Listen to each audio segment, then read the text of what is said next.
The station with the best music. Best music. I love the music. Best music. Eclipse Radio. Bonjour chers auditeurs, chères auditrices, Aizen en direct d'Eclipse Radio. J'espère que tout le monde va bien. Après une courte pause, nous revoilà avec plein de programmes et de surprises. L'émission d'aujourd'hui portera sur des troubles obsessionnels compulsifs appelés TOC. Le programme d'aujourd'hui se déroulera de la manière suivante. Dans un premier temps, comment peut-on définir l'obsession ? Une anecdote ou un cas clinique sur ce sujet. Comment peut-on soigner les obsessions ? Conseils et vers qui se tourner ? Et pour finir, le texte du jour.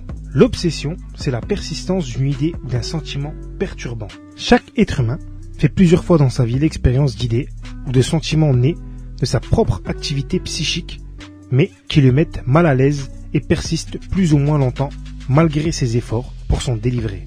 On lie ces obsessions, assez courantes, à des actions accomplies contre la volonté consciente.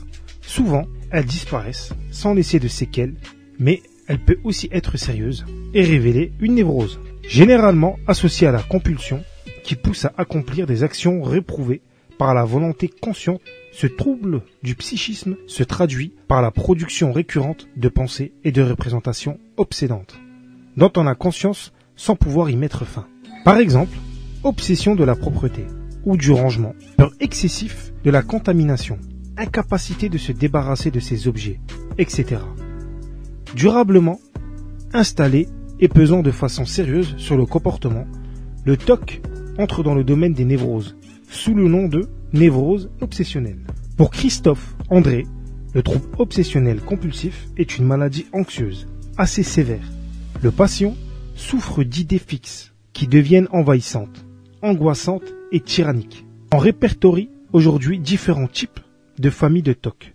Lavage, toilette à l'excès, désinfection, obsession de la propreté.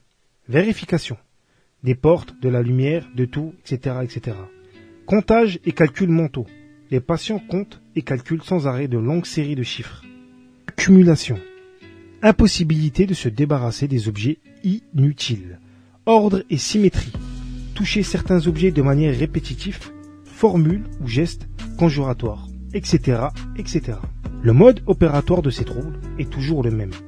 Une idée intrusive surgit. Ai-je bien été à la lumière, par exemple, qui déclenche une forte angoisse. Il devient impératif d'aller vérifier.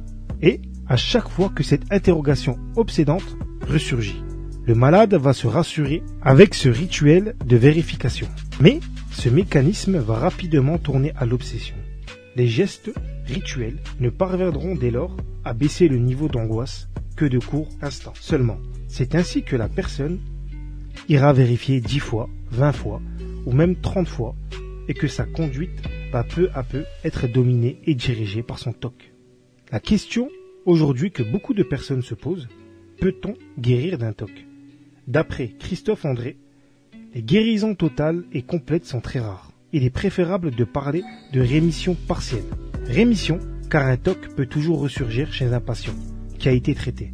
Partielle car on ne peut jamais éradiquer totalement les symptômes. On obtient aujourd'hui de très bons résultats grâce à une prise en charge thérapeutique et médicamenteuse. On arrive ainsi à limiter les rituels à 1 heure par exemple, au lieu de plusieurs, et à permettre aux patients de reprendre une vie normale. Il est en effet difficile d'imaginer à quel point ces troubles peuvent dévorer votre vie. Certaines personnes arrivent à prendre plus d'une vingtaine de douches par jour, chacune durant 1 heure. Il est donc primordial de consulter un spécialiste et de se faire soigner. D'autant qu'aujourd'hui, de très nombreux travaux de recherche sont en cours afin de mieux comprendre les TOC, qui ont des origines psychologiques, mais également des origines biologiques indiscutables. Quels conseils offrir à l'entourage ? D'après Christophe André, si les TOC s'avèrent usants et épuisants pour ceux qui sont victimes, il en a de même pour la famille. Les malades souffrent terriblement, car ils se rendent parfaitement compte de leur absurdité, de leurs gestes, mais ils sont démunis et impuissants. Ils peuvent même se montrer très colériques et agressifs s'ils sont bousculés dans le rituel. Cependant, le premier conseil que je donnerai à l'entourage, c'est de ne jamais entrer dans le jeu du TOC. Sinon, tout le monde en devient l'otage. Cela requiert beaucoup de ténacité et de persévérance, car il est parfois plus facile de céder, d'annuler par exemple les sorties, vacances ou dîners entre amis, devant l'angoisse ressentie par le malade. Il ne faut donc rien changer à la vie familiale et rappeler aux patients que ce TOC est son problème, pas le vôtre. Cela ne signifie pas bien sûr que vous êtes indifférent ou rancunier, mais il faut lui montrer quels sont les gestes normaux. Se laver les mains en 5 minutes et non pas les désinfecter pendant 1 heure. Il est également très important de convaincre la personne atteinte d'un TOC qu'elle souffre d'une maladie et non pas d'une tare, car il se montre très honteux et se cache. Et il faut inciter à tout prix à se faire soigner. Il est conseillé très souvent par les praticiens de se tourner vers 2 associations. La première est l'AFTOC, Association française des personnes souffrant de troubles obsessionnels et compulsifs. La seconde, l'AFTCC, Association française de thérapie comportementale et cognitive. Donc on voit bien que la thérapie la plus conseillée pour ce genre de problème est une thérapie cognitivo-comportementale.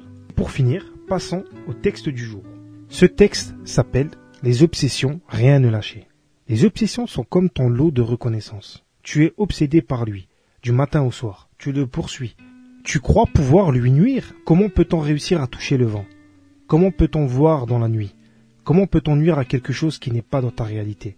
Obscures sont les idées, car rien de bon n'en sort. Tu n'as pas de vie, les réseaux sociaux sont ta seule famille, accroché à ta pseudo-justice, tu es malade, déséquilibré, sans amis, sans famille. Tout le monde te fuit, car ils savent vraiment qui tu es. L'équilibré, lui, n'a pas le temps de poursuivre les ennuis.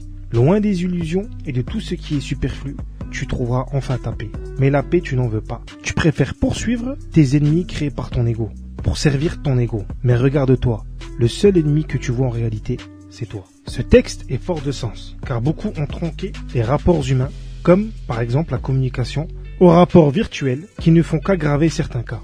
Comme une amie qui souffre terriblement de cette maladie.